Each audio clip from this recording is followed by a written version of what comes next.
Muy buenas noches, tengan todos ustedes, doctor Sergio Garza Salinas, servidor.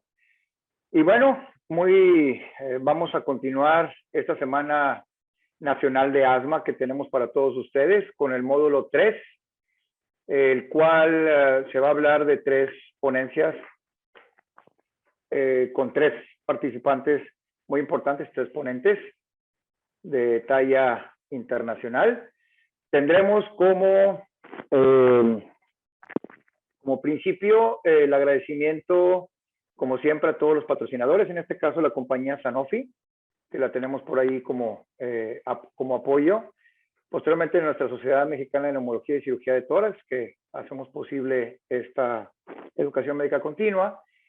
Y bueno, ya para no retrasarnos en el programa, vamos a tener este día para todos ustedes, como comenté hace un momento, el módulo número 3, que va a estar a cargo inicialmente con la primera plática. Vamos a tener al doctor José Luis Miguel Reyes.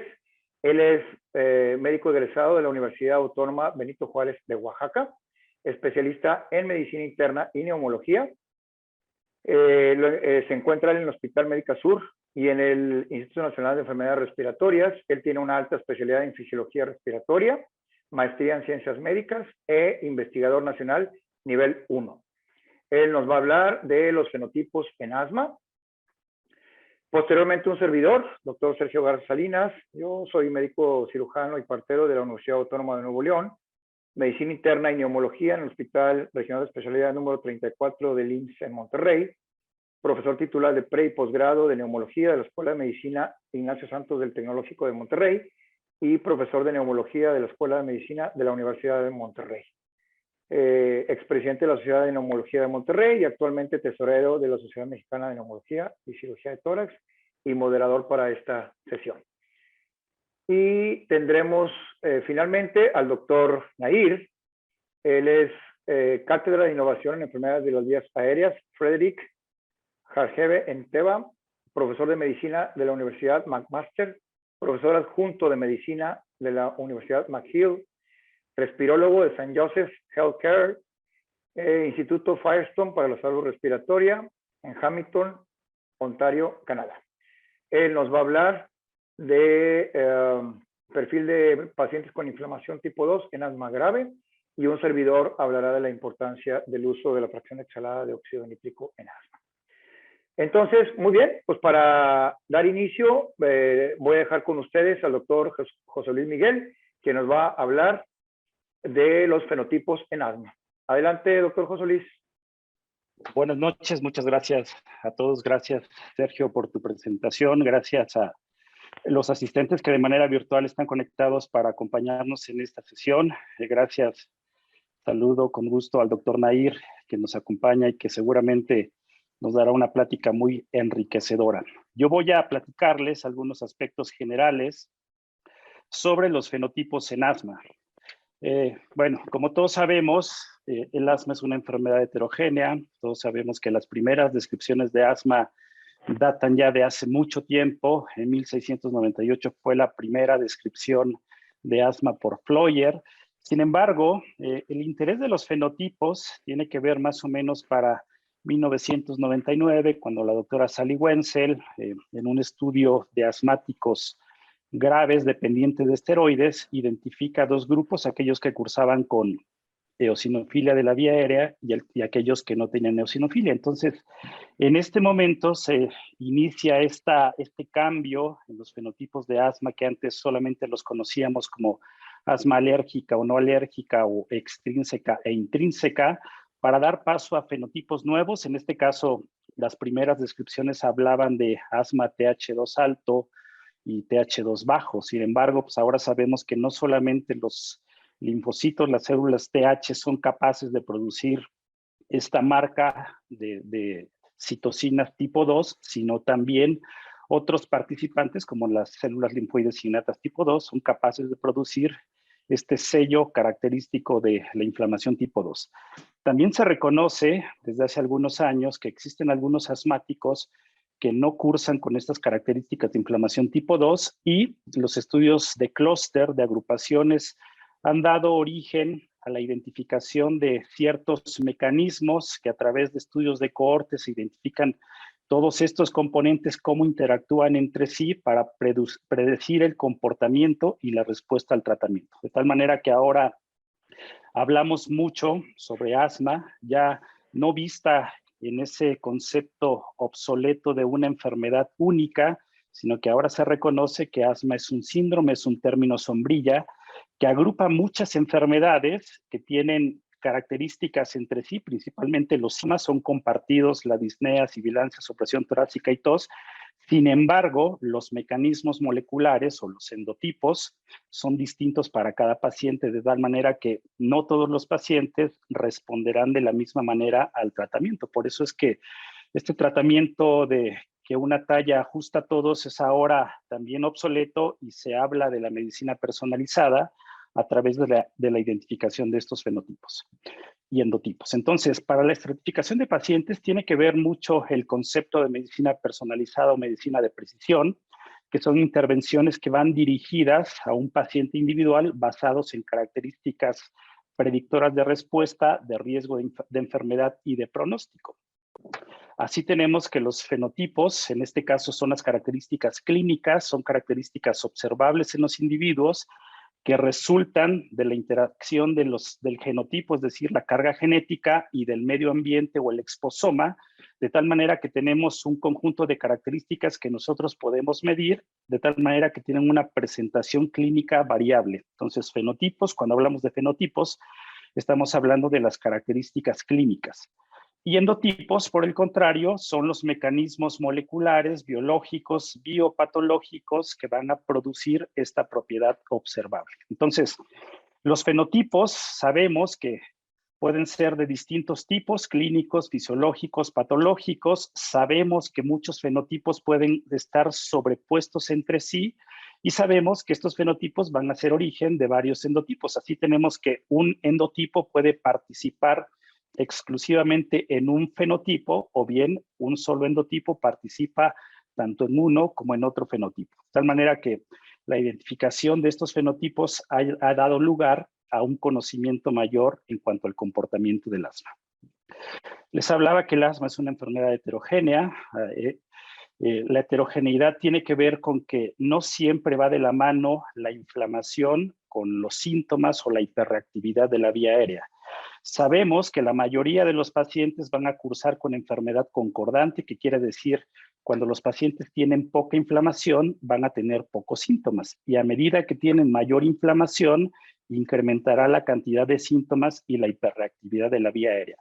Esto sucede para la mayoría de los asmáticos y son los asmáticos que pueden seguir un tratamiento escalonado como lo marcan la mayoría de las guías internacionales. De tal manera que tenemos al asma como un comportamiento benigno cuando inicia en adultos jóvenes, tienen pocos síntomas, conforme avanza la inflamación, avanzan los síntomas, ir escalando el tratamiento basado en los esteroides inhalados es el tratamiento apropiado en este grupo de pacientes. Afortunadamente, representa para la mayoría de los pacientes. Sin embargo, sabemos que existe un grupo de pacientes que van a tener una alta cantidad de síntomas y sin embargo poca inflamación, por lo menos poca inflamación eosinofílica. De tal manera que vemos estas características sobre todo en mujeres obesas eosinofílicas que tienen una alta cantidad de síntomas y que sin embargo no tienen citocinas tipo 2 o un perfil de inflamación tipo 2 que justifique el empleo o incrementar la dosis de los medicamentos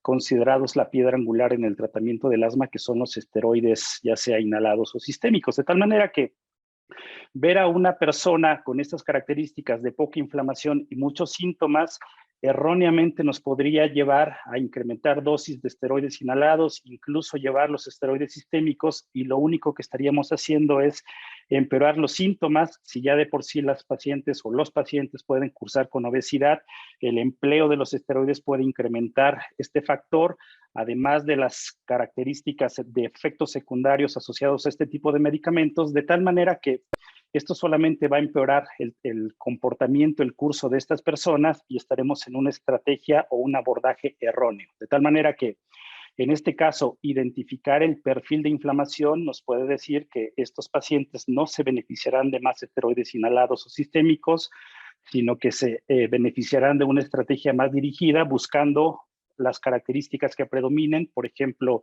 si hay hiperreactividad de la vía aérea, si hay mucha actividad del componente del músculo liso, pues seguramente los broncodilatadores o mayores dosis de broncodilatadores serán más efectivos para estos pacientes. Tenemos por otro lado a las personas que cursan con inflamación discordante. Esto quiere decir que tienen mucha inflamación eosinofílica y sin embargo tienen pocos síntomas. Entonces, estamos acostumbrados o estábamos acostumbrados a que el tratamiento del asma tenía que ver con el alivio de los síntomas y si es rápido, mejor. De tal manera que hace muchos años el enfoque del tratamiento era con broncodilatadores de acción corta porque lo que buscábamos era el alivio agudo de los síntomas. No importaba el comportamiento futuro o no se conocía el comportamiento futuro en términos de que la eosinofilia puede empeorar muchas características del asma, incluyendo remodelamiento de la vía aérea, de tal manera que en estas personas que cursan con inflamación predominante y pocos síntomas, podría llevarnos una estrategia errónea de decir, esta persona, dado que no tiene síntomas, está bien controlada y por lo tanto no le voy a dar más antiinflamatorio y lo que vamos a hacer es solamente dar paso, empeorar con el tiempo o hacer que la eosinofilia con el tiempo pueda empeorar las características de estas personas con asma, con inflamación predominante y pocos síntomas. De tal manera que también una estrategia basada en medir inflamación nos permitirá conocer que incrementar la dosis de antiinflamatorios o incluso dar medicamentos biológicos modificadores de la enfermedad nos van a ayudar al mejor control y sobre todo a disminuir el riesgo futuro de exacerbaciones en este grupo de pacientes. Entonces, este grupo de personas, de pacientes con muchos síntomas, pero poca inflamación, corresponde generalmente al perfil de inflamación tipo 2, donde será necesario un abordaje más dirigido que les voy a presentar un poco más adelante. Entonces, en el caso de asma grave, lo importante siempre será tratar de establecer fenotipos clínicos. En este caso, los fenotipos clínicos lo vamos a lograr con biomarcadores muy sencillos que cualquiera de nosotros puede tener en el consultorio o en cualquier laboratorio, como son una biometría hemática donde midamos la cantidad de eosinófilos en sangre. Ahora, en nuestro país está más disponible la fracción exhalada de óxido nítrico, que nos hablará también de inflamación eosinofílica en la vía aérea. Pruebas de sensibilización alérgica, como medir la IgE total o la IgE específica. Y con estos biomarcadores sencillos, estos 3 biomarcadores, uno puede establecer un perfil de inflamación tipo 2 alto o tipo 2 bajo. Este es un perfil, este es un fenotipo clínico que es muy fácil de hacer en el consultorio. Sin embargo, a la hora de hacer un abordaje más dirigido de endotipos, requeriremos de pruebas más sofisticadas que se hacen a nivel de laboratorio y tienen que ver con identificar marcadores de neutrófilos, de eosinófilos, idealmente en esputo o puede ser incluso en biopsias endobronquiales, y esto nos va a ayudar a identificar los fenotipos característicos que podemos medir en la celularidad del esputo, que es pacientes con eosinofilia aislada, pacientes con neutrofilia aislada o combinaciones entre ellas, granulocíticos mixtos, que es tanto la presencia de neutrofilia como eosinofilia, pausigranulocíticos, que son personas que no tienen incremento ni de eosinófilos ni de neutrófilos. De tal manera que ahora, con este abordaje basado en endotipos, se hace muy necesaria la identificación a través de estas pruebas, de estos perfiles de inflamación, porque nos va a ayudar, sobre todo en el contexto de asma no T2, a saber que estos pacientes no se van a beneficiar más de los esteroides y habrá que buscar unas estrategias diferentes. Los mecanismos de inflamación de asma tipo 2, seguramente el doctor Nair hablará de ellos con más detalle. Esto solamente es un esquema general donde reconocemos que lo que sucede en la inflamación tipo 2 tiene que ver con alergenos, con virus, con irritantes de la vía aérea que van a hacer que las uniones de las células epiteliales se abran de tal manera que hacen susceptible a que estos alergenos penetren al estroma. Esto va a activar a las células dendríticas. Las células dendríticas a su vez van a estimular a través de la diferenciación del linfocito T T0 hacia la vía TH2 a través de receptores, sobre todo de este factor de transcripción GATA3, que es quien gobierna la liberación de citocinas características tipo 2, como son interleucina 4, 5 y 13. De tal manera que esta diferenciación a través de este factor de transcripción va a producir estas citocinas que sabemos que van a tener efecto a distintos niveles del tejido epitelial. También de la vía aérea. También sabemos que en el epitelio existen estas células de la vía aérea que se denominan alarminas, que son sensores, son centinelas que ante la presencia o la irritación de contaminantes, microbios, glucolípidos, lo que van a hacer es activar a este grupo de células que es linfopoyetina del estroma tímico, interleucina 25, interleucina 33, y estas a su vez del factor de transcripción GATA3 van a estimular a las células linfoides innatas tipo 2 y van a dar lugar a la producción de las mismas citocinas tipo 2, que son la interleucina 4, 5, 9 y 13. De tal manera que esto sucede independientemente de si el estímulo es alérgico o es no alérgico. Por eso es que ahora ya no se le llama al fenotipo TH2 alto, sino se le denomina de manera global fenotipo tipo 2 alto. Entonces, sabemos la función de la interleucina 5 en el reclutamiento de los eosinófilos, sabemos su interacción con las células caliciformes, sabemos que la interleucina 9 va a tener que ver con activación de los mastocitos y su degranulación, sabemos que la interleucina 4 y 13 van a estimular al receptor en la célula epitelial, podemos medir el óxido nítrico como un biomarcador de actividad de esto, y las consecuencias de toda esta cascada de activación tendrá que ver con la producción de moco, con la producción de fibrosis subepitelial, de tal manera que esos son los componentes más importantes que vemos en los fenotipos clínicos.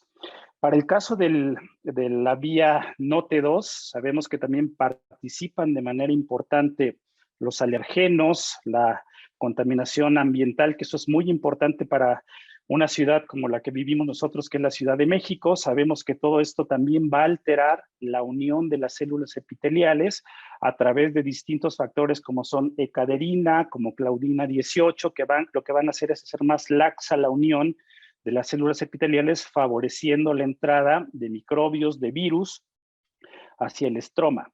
El mecanismo de activación tiene que ver también con las alarminas, linfopoyetina del estroma tímico, interleucina 25, interleucina 33, que van a interactuar con mastocitos, basófilos y eosinófilos, y estas células a su vez van a liberar las sustancias broncoconstrictoras que conocemos bien, como histamina, como prostaglandina D2 y los histamina-leucotrienos, que van a ser responsables de la hiperreactividad de la vía aérea, la hipertrofia del músculo liso y el remodelamiento de la vía aérea. Entonces, el mecanismo no T2 pues tiene que ver con distintos factores que interactúan entre sí. Entonces, ahora sabemos que existen varios fenotipos de inflamación. Sabemos que el comportamiento de la vía aérea de una persona sana es que no hay hipertrofia del músculo liso, que tenemos un epitelio y una membrana basal reticular normales. Sabemos que para el grupo de inflamación eosinofílica alérgica vamos a tener una gran participación de eosinófilos, no va a haber neutrófilos, va a existir un engrosamiento importante de la membrana basal reticular y va a haber un engrosamiento importante del músculo liso. Sabemos que los principales disparadores de este tipo de inflamación van a ser los alergenos. Para el caso de la inflamación eosinofílica no alérgica, vamos a tener las citocinas tipo 2, sin embargo, los desencadenantes más importantes serán los microbios y los contaminantes. Sabemos que habrá eosinofilia, sabremos también que hay daño epitelial, engrosamiento de la membrana basal reticular e hipertrofia del músculo liso. En el caso del asma paucigranulocítica, no eosinofílica en este caso, pues sabemos que no hay participación ni de eosinófilos ni de neutrófilos y que sin embargo van a tener daño epitelial, producción de moco en manera moderada, engrosamiento de la membrana basal reticular también de manera moderada y sí va a haber hipertrofia del músculo liso. Para el tipo de inflamación neutrofílica tipo 1 y TH17, que son dos endotipos que pueden estar presentes en el asma no T2, sabemos que no va a haber presencia de eosinófilos, sí de neutrófilos, va a haber mucho daño epitelial, va a haber poco engrosamiento de la membrana basal reticular y no tanto hipertrofia del músculo liso. Y finalmente, para el caso del perfil inflamatorio granulocítico mixto, sabemos que van a coexistir la presencia de eosinófilos, de neutrófilos. En una forma van a coexistir lo peor de los dos perfiles de inflamación, eosinofílico y no eosinofílico o neutrofílico, de tal manera que van a estar potenciadas todas estas características. Los perfiles de inflamación idealmente se miden o generalmente se miden a través del análisis del esputo inducido. Sabemos que los puntos de corte para considerar eosinofilia en la vía aérea es tener eosinófilos mayores o iguales al 3%, y para decir neutrofílico, cantidades de neutrófilos mayores o iguales a 64%. De esta manera, se han identificado a través de estos estudios de clúster algunas características que hacen distintos o que coexisten en los fenotipos de inflamación tipo 2 alto o no T2. Para el caso de la inflamación tipo 2, se han identificado de manera general 3 fenotipos: el atópico, el de inicio tardío, la enfermedad respiratoria exacerbada por aspirina, y para el fenotipo no T2, personas con fenotipo no atópico, en fumadores, asociados a obesidad y asociados a la vejez. Entonces, de manera general, el fenotipo tipo 2 alto, para el caso de los atópicos de presentación temprana, pues van a ser pacientes que inician con asma jóvenes o siendo niños, que va a haber una gran participación de sensibilización alérgica, que medir eosinófilos en sangre o en esputo y una IG específica y ofeno van a ayudarnos a identificar estas características, estos biomarcadores, y es en cierta forma una enfermedad que puede ser identificable, tratable, y que con el tratamiento apropiado la función pulmonar se mantendrá preservada. Para aquellos pacientes con inicio tardío, una de las características importantes es que tienen eosinofilia, pero no del tipo alérgico, generalmente no del tipo alérgico. Coexistirán con otras enfermedades como rinosinusitis crónica con pólipos nasales. Aproximadamente el 50% de estos pacientes van a ser resistentes a esteroides, y hay algunos estudios donde se ha identificado una IgE específica para la enterotoxina del estafilococo aureus.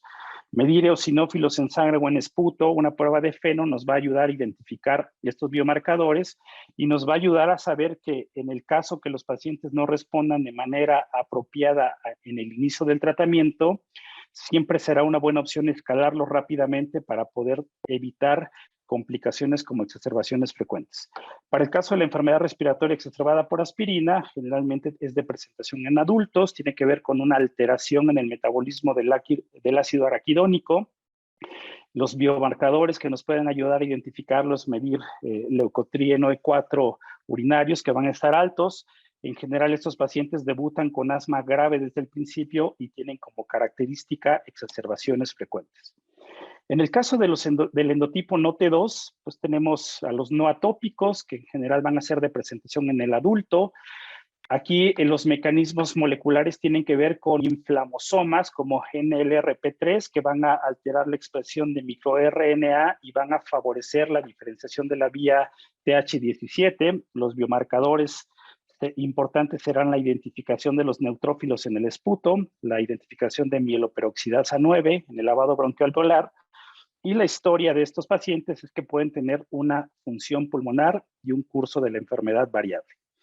En el caso del fenotipo no T2 en fumadores, habitualmente son adultos, el mecanismo molecular es estrés oxidativo mixto, puede coexistir un tipo 2 alto, citocinas tipo 2 altas, pero también un tipo 2 bajo. La característica en biomarcadores será la identificación de neutrófilos, también van a tener exacerbaciones frecuentes, aunque con función pulmonar más baja. Relacionadas a obesidad, esto es un problema muy importante en un país como el nuestro, en México, que somos primer lugar en el mundo en pacientes o personas con algún grado de obesidad o sobrepeso. Generalmente van a estar asociados o van a estar presentes en mujeres. El mecanismo será estrés oxidativo, será incremento en la activación inmune innata. Uno de los biomarcadores identificados es la presencia de interleucina 6 en cantidades elevadas, y como característica de historia natural de estas personas es que la función pulmonar puede estar preservada en una forma porque coexisten en ella o en estas personas tanto la obstrucción de la vía aérea, pero además la restricción asociada a la obesidad. Y finalmente, el otro fenotipo no T2 tiene que ver con la edad avanzada. En este caso, algunos estudios hablan de tener más de 50 años, lo cual parece una exageración. Otros estudios hablan de el fenotipo de la vejez, tiene que ver en aquellas personas con más de 65 años, tiene que ver con la muerte celular, tiene que ver con inflamación mixta, tanto TH1 como TH17. La característica será identificar neutrófilos en el esputo, y como característica es que muchos pacientes serán resistentes a esteroides. Entonces sabemos que la identificación de estos fenotipos nos puede ayudar sobre todo para la identificación de tratamientos más dirigidos. Entonces sabemos que para el caso del fenotipo o de la vía de inflamación tipo 2, pues como les decía, nos basta con identificar algunos biomarcadores como es la IgE, como son los eosinófilos en sangre periférica, como es el feno, de tal manera que esto nos va a llevar a alguna de las opciones de tratamiento. Quiero enfocarme un poco más porque el doctor Nair hablará del perfil de inflamación tipo 2 al tratamiento NOT2. Entonces, para el abordaje del tratamiento NOT2, pues tendrá que ver con medir inflamación de la vía aérea. En este caso, identificar eosinófilos menores al 3% en el esputo. Una vez que tenemos eosinófilos no mayores al 3% y si identificamos neutrófilos, habrá que ver la cantidad en la que están presentes. Si los neutrófilos están presentes en más del 64%, con un conteo total de células de 9.7 por 10 a la 6, podemos identificar que el perfil de inflamación es neutrofílico. Por otro lado, si no hay eosinófilos, pero tampoco hay neutrófilos en la vía aérea, pues estamos hablando de un fenotipo donde no hay un perfil de inflamación de eosinófilos y de neutrófilos que se llama paucigranulocítico. Una vez que hemos identificado un perfil de inflamación neutrofílico, lo interesante será saber si esta neutrofilia es producto de infección o es una neutrofilia no infecciosa. Para eso nos ayudaremos de algunas otras pruebas, como todos sabemos que es cultivo de esputo, cultivos extendidos, estudios de virología y en algunos casos el análisis de la mutación del gen que codifica en fibrosis quística. El tratamiento de acuerdo a estos perfiles de inflamación, lógicamente tendrán que ver con que si la neutrofilia es producto de infección, pues lo que tenemos que hacer es dar antibióticos apropiados. Si estamos ante un paciente que cursa con infecciones de repetición, que tiene crisis frecuentes no eosinofílicas, sino neutrofílicas, otra opción de tratamiento será la inmunoglobulina intravenosa. Solución salina hipertónica también ayudará para el aclaramiento en el caso sobre todo de fibrosis quística. Si tenemos un perfil neutrofílico no infeccioso, contamos con opciones de tratamiento no farmacológico y farmacológico. Habitualmente la neutrofilia puede tener que ver con la cesación tabáquica, evitar exposiciones. Lamentablemente, en una ciudad como la nuestra, donde los niveles de contaminación son muy altos, esto puede resultar difícil de hacer. Se ha hablado que también el peso tiene que ver con esta neutrofilia, de tal manera que la reducción de peso es una estrategia importante. Una dieta baja en grasas, también hay estudios que han identificado que van a favorecer el comportamiento del asma en estos pacientes. Y el abordaje farmacológico tendrá que ver con reducir la dosis de esteroides. Estos pacientes no necesitan más esteroides. Macrólidos es una opción. Hay estudios ya al respecto donde se habla que los macrólidos pueden ayudar en este tipo de inflamación. Y algunos otros, de manera teórica, pues se sabe que los antagonistas de los leucotrienos, la teofilina, los inhibidores de fosfoliesterasa 4 o las estatinas pueden ayudar, aunque no hay estudios tan concluyentes al respecto. En el caso de un perfil inflamatorio paucigranulocítico, nos ayudan mucho los broncodilatadores, sobre todo si identificamos que existe un componente de sobreactivación del músculo liso de la vía aérea.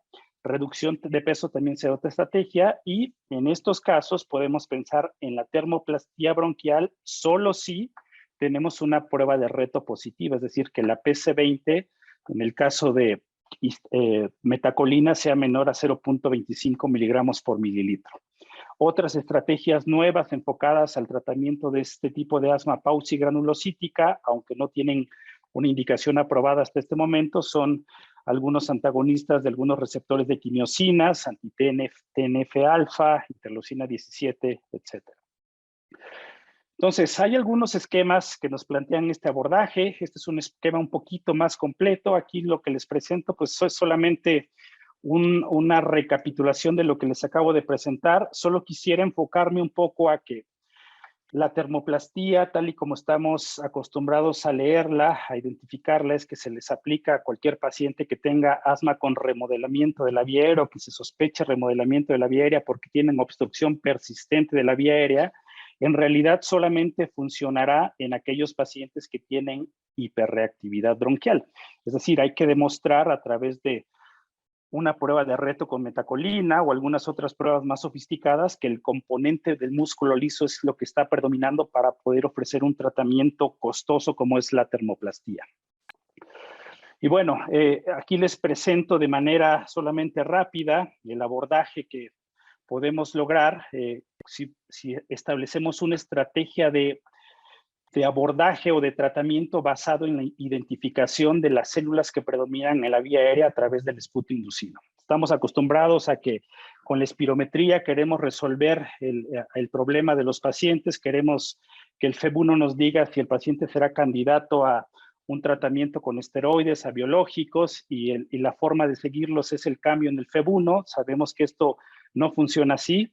Entonces, hay que tratar de identificar los componentes de la vía aérea. En este caso, si identificamos que hay una sobreactivación o una actividad incrementada del músculo liso, nos ayudará mucho para establecer una estrategia de tratamiento. Si identificamos el componente más importante es el moco, también identificaremos otro esquema de tratamiento. Si lo que predominan son los neutrófilos, son los eosinófilos o si son los macrófagos, podemos llevar esto nos puede llevar a la identificación de vías tratables, a establecer tratamientos a través de distintas pruebas. Entonces sabemos que si el componente es el broncoespasmo, lo que más le conviene a este paciente es darle más broncodilatador, pensar en la termoplastía. Y el componente más importante es la impactación mucosa, pues los mucolíticos, las medidas de higiene bronquial. Si lo que predominan son los eosinófilos, pues más dosis de esteroides inhalados, incluso esteroides orales si no disponemos de biológicos. Si lo que predominan son los neutrófilos, pues tratamiento para infección, macrólidos. Si lo que predominan son los macrófagos en la vía aérea y a través de tinciones especiales identificamos lípidos, pues este paciente está cursando con reflujo, de tal manera que el tratamiento que más le conviene para ayudarle son inhibidores de bomba de protones, cirugía antirreflujo. Entonces, este abordaje nos puede llevar o nos puede acercar más a esta estrategia de medicina personalizada. Entonces, como conclusiones, el modelo del asma como una entidad única es ahora obsoleto debido a que tenemos mayor conocimiento en cuanto a su heterogeneidad. Conforme conocemos de mejor manera estos mecanismos de inmunidad, tanto innata como adaptativa, se hace muy necesario el abordaje basado en endotipos. En pacientes con asma grave, siempre será importante identificar estos fenotipos y endotipos para establecer un mejor tratamiento ahora que se habla de estos fármacos modificadores de la enfermedad. Y finalmente, el asma no T2 es una enfermedad no resuelta. Identificar neutrofilia como un identificador de infección o hiperreactividad de la vía aérea como un indicador de disfunción del músculo liso, tratarlos de manera apropiada y no incrementando dosis de glucocorticoides en pacientes que no tienen inflamación tipo 2, parece una estrategia más razonable que nos puede ayudar a evitar muchas complicaciones. Yo con esto termino y les agradezco mucho su atención. Ahora le cederé la palabra al doctor Sergio Garza. Muchas gracias, doctor Miguel. La verdad es que excelente participación con todo esto de los fenotipos y endotipos que posteriormente al ratito platicaremos y comentaremos algunas conclusiones. Y bueno, para no retrasarnos en el programa, vamos a continuar con el temario. Y un servidor vamos a hablar de la importancia del uso de la fracción exhalada de dióxido de nítrico en asma. Estos marcadores, como ya lo comentó el doctor Miguel en su presentación, son estos nuevos biomarcadores que tenemos ahora en el asma para hacer un mejor diagnóstico y así particularmente hacer un mejor tratamiento y dar un seguimiento a la enfermedad. Estos mediadores químicos o biomarcadores, perdón, nos van a dar un poquito más de luz para poder nosotros hacer un mejor, principalmente seguimiento, y como lo dijo el doctor Miguel, particularmente el tratamiento, y así poder hacer ajustes o disminuciones en cuanto a ellas. El óxido nítrico en los 80s era considerado como un producto derivado de la combustión gaseosa. Este óxido nítrico está presente en múltiples procesos en nuestro sistema, principalmente en el cardiovascular, en el inmunológico, en el hematológico, principalmente en el plaquetario, como neurotransmisión también, y en lo que nos atiende el día de hoy es en el sistema respiratorio pulmonar. Tiene una importancia biológica en distintos sistemas, como lo comenté hace un momento, y es de mucha utilidad en el diagnóstico y seguimiento de enfermedades pulmonares crónicas, particularmente en pacientes asmáticos. La fracción exhalada de óxido nítrico, como lo tenemos aquí, es una molécula de señalización inter e intracelular involucrada en diferentes procesos fisiológicos y fisiopatológicos, ¿verdad? La fracción exhalada de óxido nítrico, comentamos, y ya como bien lo dijo el doctor Miguel, es un marcador de inflamación eosinofílica, y esto nos va a dar pie sobre todo para el tratamiento y la identificación incluso del fenotipo, como ya lo comentamos, ¿verdad? La detección de valores elevados de la fracción exhalada de óxido nítrico puede ser el resultado de una sobreactividad de la vía oxidativa, reflejando una inducción de la actividad del óxido nítrico sintasa por citocinas proinflamatorias. Este óxido nítrico, la localización donde la tenemos en las vías aéreas, lo tenemos en el epitelio bronquial, en las células epiteliales tipo 2, también se localiza en los nervios del músculo liso bronquial, y también lo encontramos en macrófagos, células epiteliales tipo 2, fibroblastos, células del músculo liso de la vía aérea, vasos, mastocitos, células endoteliales, neutrófilos y condrocitos. Entonces, como ustedes pueden ver, a nivel de la vía aérea, podemos localizarlos en toda esta estructura anatómica, y en donde vamos a encontrar diferentes, en diferentes lugares, perdón, y asimismo su función en las mismas. Entonces, muy bien. En cuanto a la técnica de la fracción exhalada de óxido nítrico, tendríamos la medición en línea, o que se llama online, o la medición fuera de línea, que se llama offline, ¿verdad?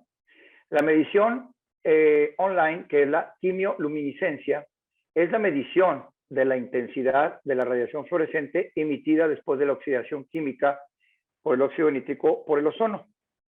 Esta reacción fotoquímica emite una luz en el rango del infrarrojo que es detectada por un tubo fotomultiplicador con una respuesta lineal. Esta quimioluminiscencia, el producto es una reacción de dióxido de nitrógeno y emite un fotón, y el número total de fotones producidos es proporcional a la concentración de óxido nítrico. Y posteriormente tenemos la medición, que es más sencilla, más simple, menos costosa, que es la medición electroquímica, que esta se basa en la oxidación electroquímica del óxido nítrico detectado por electrodos sólidos. La corriente generada durante esta reacción de oxidación es linealmente proporcional a la concentración, y se mide con aparatos menos sofisticados, como lo es la quimioluminiscencia, que son aparatos más costosos. En cambio, la medición electroquímica se hace por estos aparatos que ahorita les vamos a comentar, y que los podemos tener prácticamente de consultorio. Entonces, el óxido nítrico, como ya comentamos hace un momento, provee información sobre la inflamación de la vía aérea, añade una nueva dimensión a las herramientas clínicas tradicionales, y de tal forma que una buena historia clínica, como siempre, un examen físico y unas pruebas de función respiratoria van a ser, en conjunto con esta nueva herramienta, pues una mejor información para diagnosticar de alguna forma, como ya lo comentamos, algún fenotipo del paciente asmático, y así poder hacer un mejor tratamiento. ¿Cuáles son las indicaciones de la fracción exhalada de óxido nítrico? Como ya comentamos hace un momento, establecer el diagnóstico de inflamación eosinofílica de la vía aérea, predecir la respuesta al tratamiento con los esteroides inhalados, que sabemos que es la piedra angular en el tratamiento del asma, evaluar la respuesta potencial o falta de respuesta a corticosteroides inhalados y de esta forma hacer cambios en la dosis.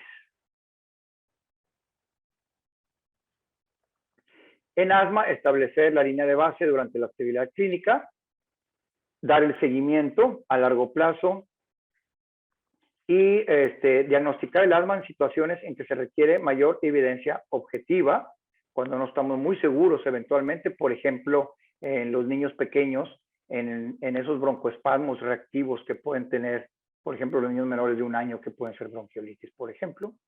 Diagnóstico de asma, dijimos, en situaciones donde se requiere la mayor evidencia objetiva, como lo que comentamos ahorita, y diagnóstico diferencial de los niños preescolares, como decíamos, las sibilancias recurrentes, donde la espirometría forzada y el esputo inducido son más difíciles de realizar, particularmente en los niños pequeños. Hay algunos factores que modifican la fracción exhalada de óxido nítrico. Tenemos algunas variantes que lo pueden aumentar. Por ejemplo, tenemos la cafeína, la fibrosis quística, la dieta rica en nitratos, la sarcoidosis pulmonar, el tabaquismo activo, el tabaquismo pasivo o la esclerosis sistémica. Y también tenemos algunos factores que disminuyen a la fracción exhalada de óxido nítrico, como es el alcohol, la altitud, la insuficiencia cardíaca, el ejercicio 30 minutos antes de la prueba, la obesidad, hipertensión arterial pulmonar, una espirometría previa, discinesia ciliar primaria, hemorragia alveolar o una infección por VIH. Y aquí tenemos, como comenté hace un momento, los analizadores, tanto de quimioluminiscencia, que aquí tenemos un aparato que es sofisticado, en el Instituto Nacional de Enfermedades Respiratorias, por ahí lo tenemos. La doctora Laura Bochicoa es la que se encarga de esto. Y tenemos los analizadores electroquímicos, como tenemos aquí estos dos, el NIOX, que es uno de los que más utilizamos, donde requerimos filtros desechables, la pinza nasal y una computadora, y son, como ustedes pueden ver, fáciles de utilizar. El analizador por quimioluminiscencia, que ya lo comentamos ahorita, mide la intensidad de radiación fluorescente emitida luego de la oxidación química entre el óxido nítrico y el ozono. Hace una reacción química que emite una luz en el rango infrarrojo detectada por un tubo fotomultiplicador, y el producto de esta reacción es el dióxido de nitrógeno y emite un fotón, como dijimos hace un momento, liberando un fotón proporcional a la concentración de óxido nítrico. Y los analizadores electroquímicos, que ya lo comentamos hace un momento, se basan en la oxidación electroquímica del óxido nítrico detectado por electrodos sólidos. Si la corriente generada durante esta reacción de oxidación es linealmente proporcional a la concentración, y la corriente de oxidación puede utilizarse como una señal analítica y medirse en amperes o volts. Procedimiento para realizar la prueba. Primeramente, que el paciente se presente con el médico a realizar el estudio, revisar los datos de la solicitud, es decir, el diagnóstico por el cual están enviando a este paciente, hacer un diagnóstico diferencial en caso en que no estemos seguros del diagnóstico preciso, si el paciente llega por primera vez o es un seguimiento a la enfermedad, se coloca el filtro y se explica la maniobra al paciente. Aquí tenemos desde niños a adultos. La maniobra es muy simple.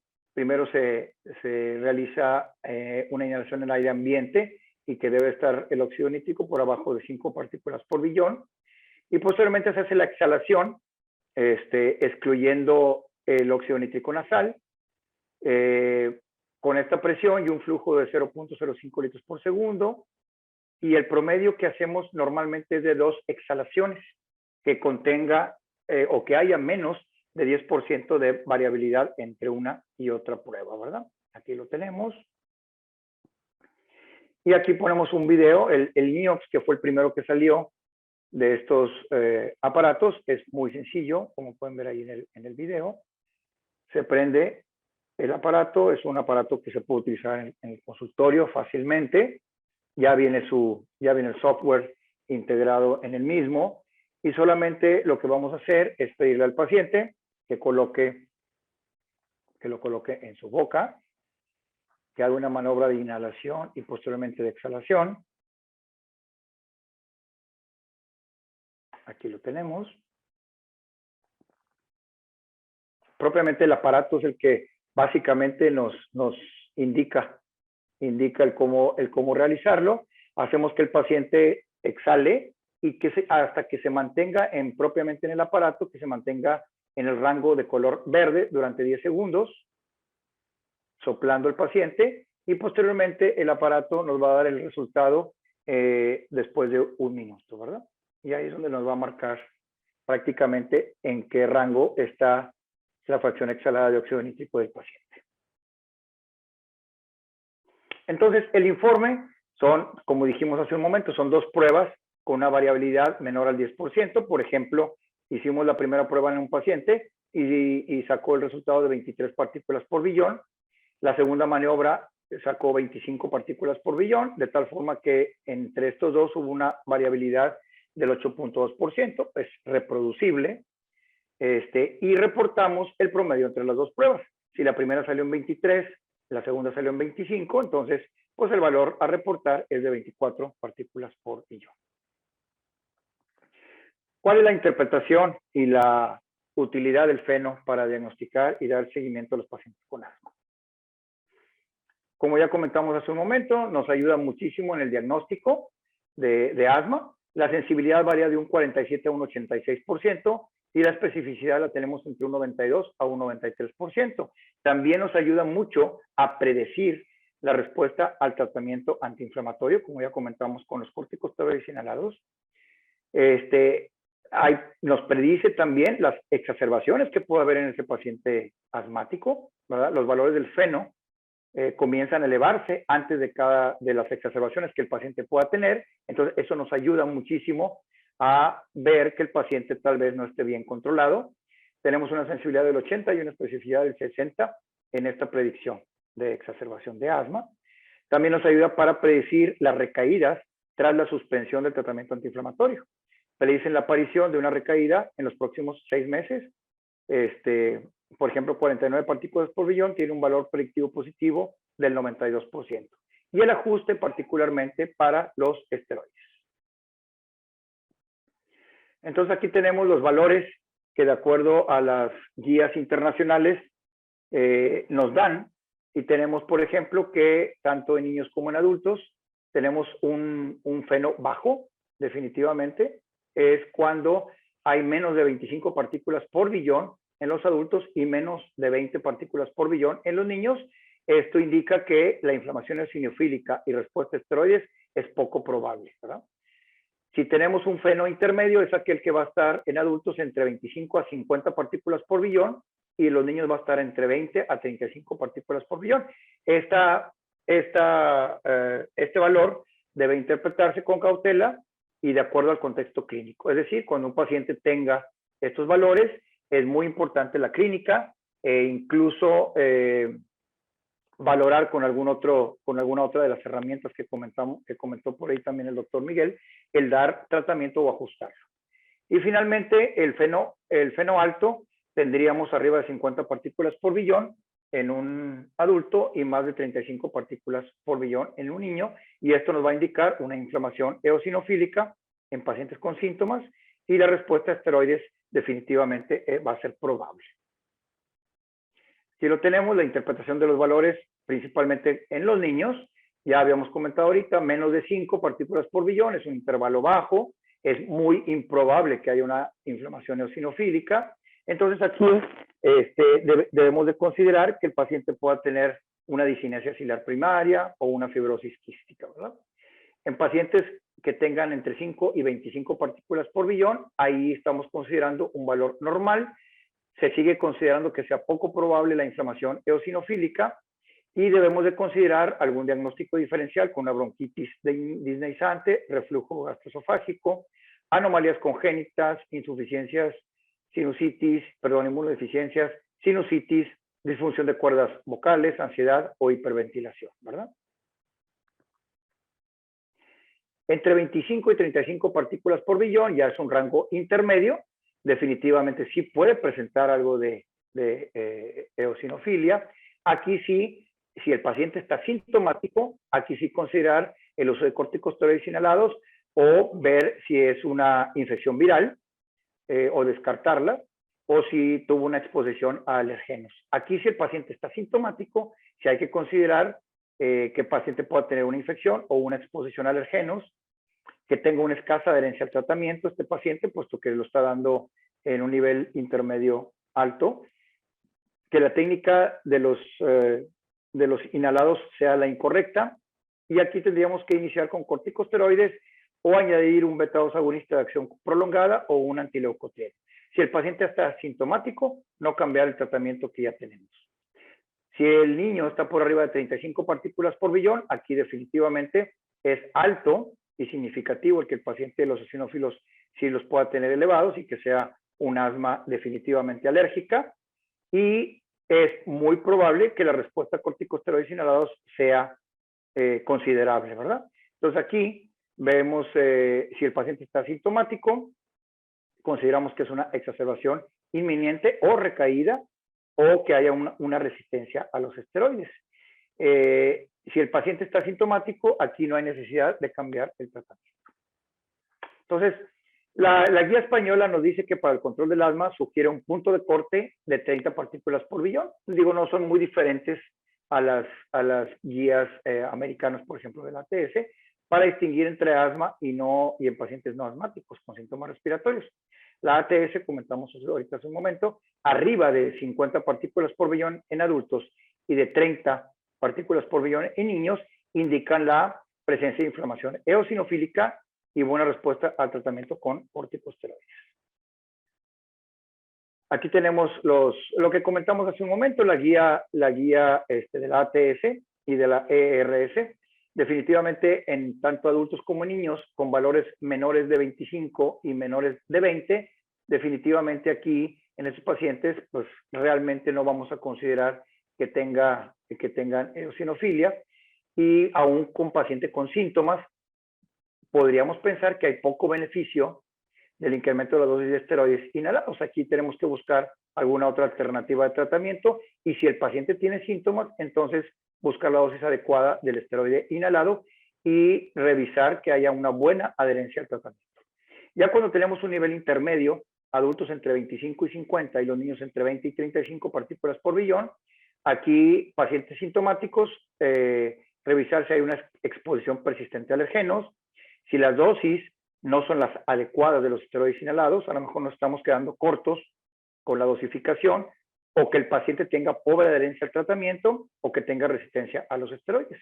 Si no tiene síntomas el paciente, la dosis adecuada con esteroides, pues bueno, debe de ser buena, que el paciente debe de tener una buena adherencia al tratamiento, o si no, es a cambiar de monitor de la fracción exhalada de óxido nítrico. Y ya si los pacientes tienen más de 50 partículas por billón en adultos y arriba de 35 niños, definitivamente aquí hay una exposición persistente al alergeno, muy probablemente una pobre adherencia al tratamiento, o la técnica es inadecuada del uso de los dispositivos, o va a haber un riesgo de exacerbación, o hay resistencia al uso de esteroides cuando hay síntomas, ¿verdad? Si el paciente no tiene síntomas, es importante el retiro o reducción de la dosis de esteroides inhalados, que puede resultar en recaída o una pobre adherencia al tratamiento o técnica inadecuada del uso de los dispositivos. Y aquí un pequeño caso clínico, un paciente, por ejemplo, masculino de 10 años, del Estado de México, asmático y rinítico, como antecedentes personales patológicos, asmas desde los 6 años en tratamiento con beta-2 por razón necesaria, tiene sintomatología respiratoria, por ejemplo, llega con nosotros con este cuadro clínico y estos síntomas. La espirometría nos dice que hay una obstrucción moderada con respuesta significativa al broncodilatador.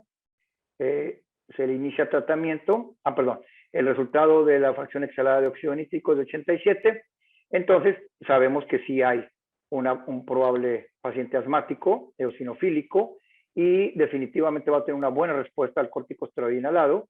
Empezamos el corticosteroide, hay una disminución significativa, como vemos, a 55 partículas por billón, y si hubo una disminución significativa, que ya es un valor, una reducción en más del 20%, entonces debemos de seguir con el tratamiento para lograr tenerlo, si se puede, pues abajo, de 35 partículas por billón. Si llegamos a este rango, ya aquí no hay necesidad de cambiar el tratamiento, es continuarlo. Y bueno, hasta aquí voy a dejar un poquito mi charla. Les agradezco mucho. Al final de la plática vamos a tener una sesión interactiva de preguntas y respuestas y ya podríamos participar un poquito más con la audiencia, ¿verdad?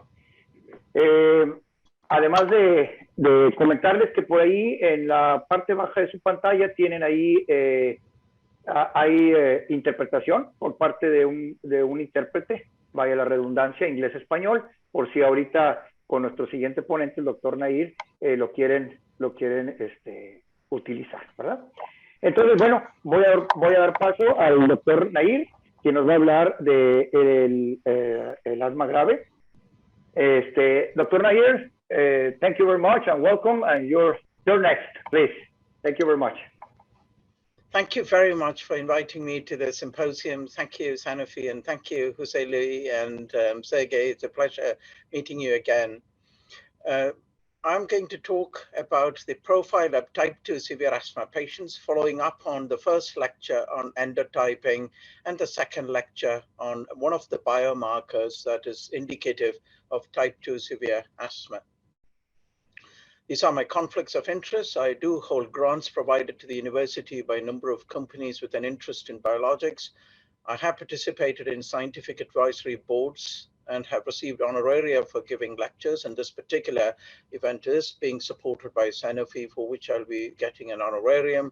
And my research and laboratory are funded by grants from both federal and provincial agencies in Canada. So although you have heard about type 2 inflammation asthma, I'm going to very briefly discuss the concept of how type 2 inflammation is defined.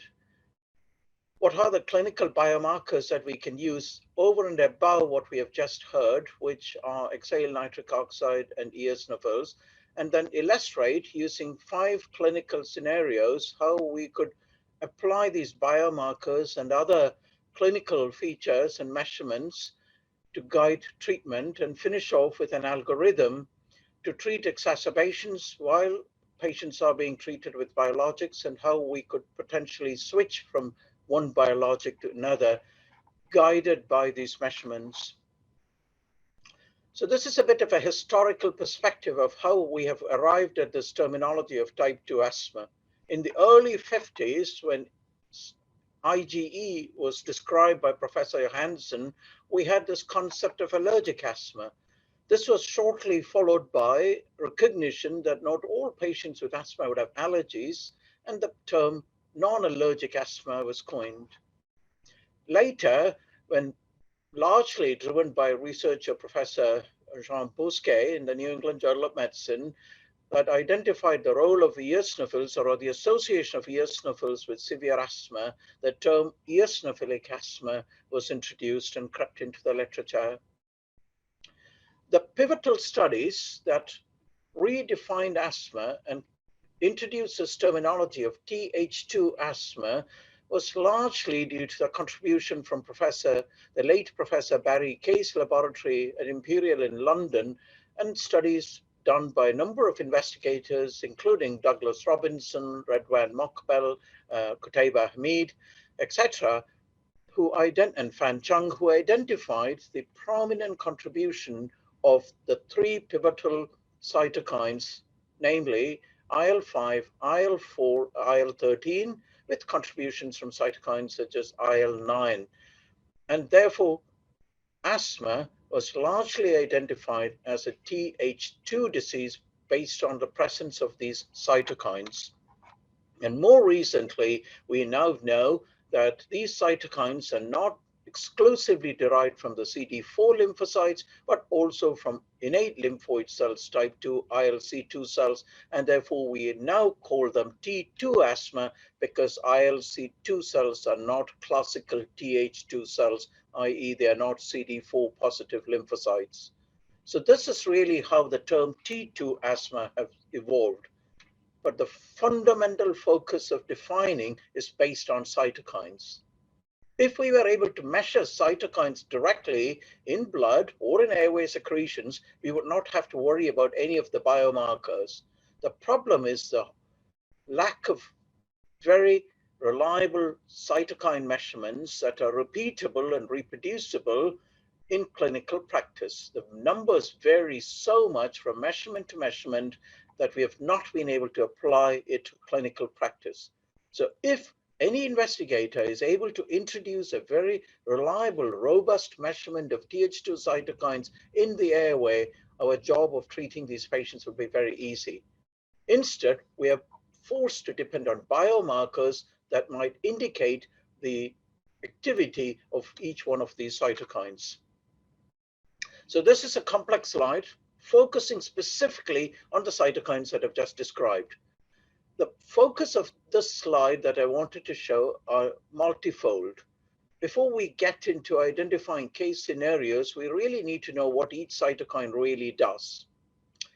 So epithelial-derived alarmins that we heard about, IL-25, 33, and TSLP, can stimulate ILC2 cells to produce IL-4 and IL-13 and IL-5, predominantly IL-13 and IL-5. The classic CD4 cells can also produce IL-5, IL-4, and IL-13. Now, IL-5, highlighted in red here, has only one principal role. They bring eosinophils out of the bone marrow into blood and into the airway. Now, IL-4 and IL-13 have multiple effects. The predominant effect of IL-4 is maturation of B cells and class switching of immunoglobulins to produce IgE. It may have other effects as well, as I will discuss later. IL-13, on the other hand, potentially, on paper, could have multiple effects. It can increase mucus secretion, it can promote smooth muscle hypertrophy and migration into the airway, it can increase airway smooth muscle reactivity, it can modulate fibrosis and remodeling. So theoretically, if you block IL-13, it should have profound effects in all components of asthma. But as we all know, most of the anti-IL-13 studies have been disappointing. So why would that be? It clearly means just by virtue of a cytokine having number of effects, blocking it will not lead to beneficial effects. One has to clearly identify in which patient with asthma is that particular cytokine the dominant player, and block it, and for which you need biomarkers in an individual patient at the time when they're symptomatic or when they're exacerbating to know which cytokine is contributing maximally to those symptoms. Now, the alarmins, TSLP, is upstream, and therefore, theoretically, it could have a greater effect than any of the other cytokines, including IL-13. But as we know from the tezepelumab clinical trials, it has not been that way. They have just the same effect in reducing exacerbations as in all of the other cytokines. And as a matter of fact, targeting TSLP in the prednisone-dependent patients in the SOURCE study published recently in Lancet Respiratory Medicine was a negative study. The patients did not have a significant prednisone-sparing effect. So the point I would like to make is that just by virtue of a cytokine having lots of effects, such as IL-13, or being upstream of the cascade, such as TSLP, does not necessarily translate into more profound clinical effects. It's very important to keep that in mind. What is important is an individual patient to identify which cytokine is dominant, for which we might need biomarkers. In addition, there could be effect of mast cells contributing to asthma pathobiology, which is under-recognized because we do not measure mast cell activity, and as I'll touch on later, might be crucial in some patients with asthma. And finally, although IL-6 is not considered as classic Th2 cytokine, As we know, IL-6 trans-signaling can stimulate epithelial release of IL-33, which consequently can lead to eosinophil recruitment. So in specific circumstances, there might be a contribution of IL-6 to a eosinophilic response. So since these cytokines are not classic Th2 cytokines, we use the term T2. Now, how could we use biomarkers to identify dominant activity? You have already heard this, so I'll only gloss over this. There's a lot of interest in periostin secreted from the basal layers of the epithelium as a marker of IL-13 activity. It could be secreted in blood and could be measured in blood. But as we all know, studies using periostin measurements in blood to guide anti-IL-13 treatment were disappointing. Now, we and others, in collaboration with Professor Sven-Erik Dahlen in Stockholm, are validating a measurement of periostin in sputum, which we might think might be more reliable than assaying it in blood, but we'll have to wait and see. You've heard very elegant presentation on the role of hexyl nitric oxide as a marker of eosinophilic activity. But as I will illustrate as we go through my talk, that in patients with severe asthma, it might be dissociated from eosinophilic inflammation. In fact, as you heard, nitric oxide is a marker of the activity of inducible nitric oxide synthase, which is regulated by STAT6. And in severe asthma, despite suppression of the eosinophilia, if you have high nitric oxide levels, that might be indicative of IL-4 receptor signaling, and I'll illustrate the practical clinical importance of that. And as we all know, eosinophils in blood or in the airway is a reflection of high IL-5 activity. Now, to go further on IL-13 activity, in addition to nitric oxide, what other biomarker could indicate in an individual patient there is increased IL-13 activity? In order to understand this, it's important to very quickly understand the metaplasia of a goblet cell. A Clara cell or a club cell turns into a mucus-producing goblet cell under the effect of two signaling mechanisms: an initial signaling by the EGFR receptor, followed by an IL-4 receptor. Now, IL-4 receptor, through STAT6 activation, activates MUC5 and AC gene that promotes this metaplasia. But it's the same STAT6 that is a potent activator of inducible nitric oxide synthase, thereby increasing NO. So if you have a patient whose NO remains high, despite normalizing of eosinophils, that could indicate residual IL-4 receptor signaling. That's critical in the management of patients with severe asthma, and I'll illustrate this in my clinical scenarios. But it's also important to keep in mind that there are other non-Th2 cytokines, such notably IL-6, TNF, IL-17, that could activate INOs to produce NO. So in the context of some infections with these non-T2 cytokines elevated in the airway, or in the presence of an exuberant IL-4 receptor activity, the NO could be high despite suppression of eosinophilia. And therefore, measuring mucus in the presence of a normal eosinophil count with a raised NO would be very indicative of IL-4, IL-13 activity. Now, how could you measure this mucus? We have adapted, as I've illustrated in this slide, a method published by Professor John Fahey of quantifying mucus in the airway with a CT mucus score. We look at the number of segments in the airway that have mucus. There are a total of 20 bronchopulmonary segments. If every segment has mucus in the airway, as indicated by this diagram, we would assign a score of 20. If only 2 segments are blocked with mucus, that would be assigned a score of 2. We have shown that those patients with high CT mucus score have high levels of sputum IL-4 and IL-13. And in those patients, hexyl nitric oxide are also elevated, consistent with the cartoon that I showed earlier. There's another important concept that you would have heard of from my colleague, Dr. Manali Mukherjee, that those patients who have a lot of mucus have also a lot of autoimmune response in the airway.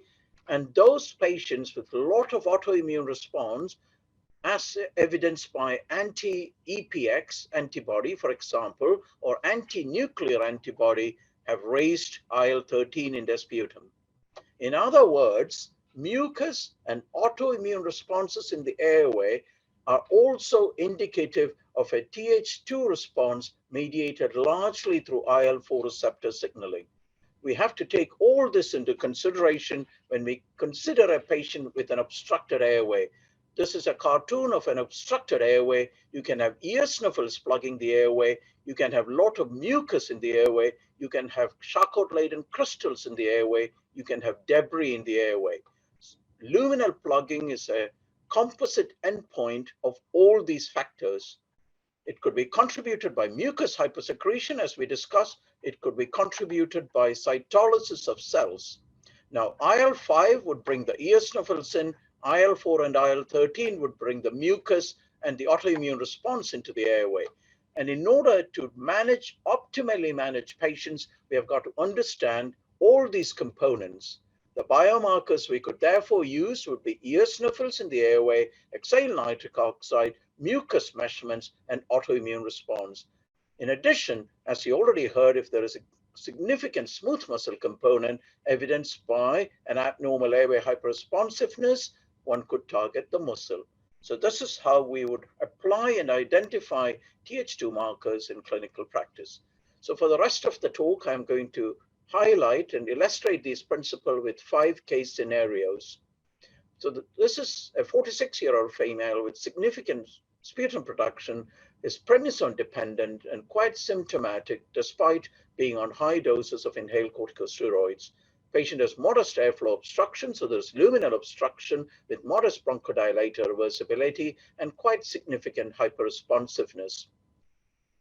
The exhaled nitric oxide is very high, 120 parts per billion. Normal, as you heard, would be less than 20. There's significant eosinophilia in the airway and granules in the airway. Blood eosinophil count is very high, modestly elevated total serum IgE, lot of autoimmune response, lot of mucus. So as you heard, this patient likely has a lot of IL-5 activity and IL-4 receptor activity. Patient did not respond to omalizumab. Not surprising in patients with significant autoimmune response and eosinophilia, even if they are atopic, atopy and IgE-mediated mechanisms are not the dominant driver of recruitment of eosinophils and mucus. So, according to guidelines, this patient was switched to mepolizumab by another practitioner, 100 milligram approved dose subcutaneously. And when the prednisone dose reduction was attempted, at 10 milligrams of prednisone, the patient exacerbated with significant eosinophilia in the airway, 44%. Initially, it was only 11%, so it got worse. The patient was switched to resilizumab, which is administered intravenously in a weight-adjusted fashion. This significantly reduced the blood eosinophil to 0, the sputum eosinophil to 0. We were able to reduce the prednisone further to 7.5. But look at the exhaled nitric oxide. It's 60 parts per billion. So you heard from Sergey that it is usually representative in a steroid-naive patient of an eosinophilic inflammation. Here, the ENO remains high despite the eosinophils being normal, indicative of a residual process of an IL-4, IL-13 signaling. So what we did is we added dupilumab, dual biologic treatment, not substituted, with complete control of asthma, almost complete normalization of symptoms, and reduction of mucus, and normalization of exhaled nitric oxide. I just want to illustrate the normalization of the autoimmune response as well. On the y-axis here, we have anti-EPX antibody, when the patient was initially seen with 11% eosinophils. On mepolizumab, the patient's eosinophilia got worse, and the anti-EPX antibody got worse.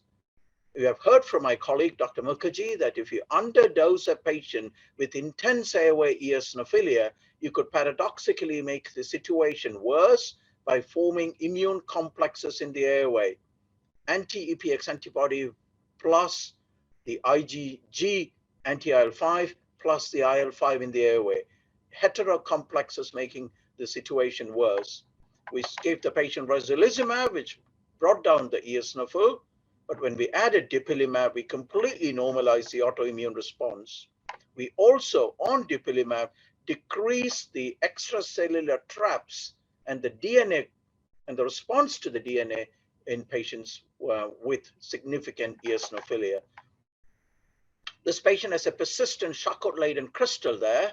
After clearing the eosinophils, which might, as you know from Professor Bart Lambert's research, can continue to stimulate goblet cells to produce mucus.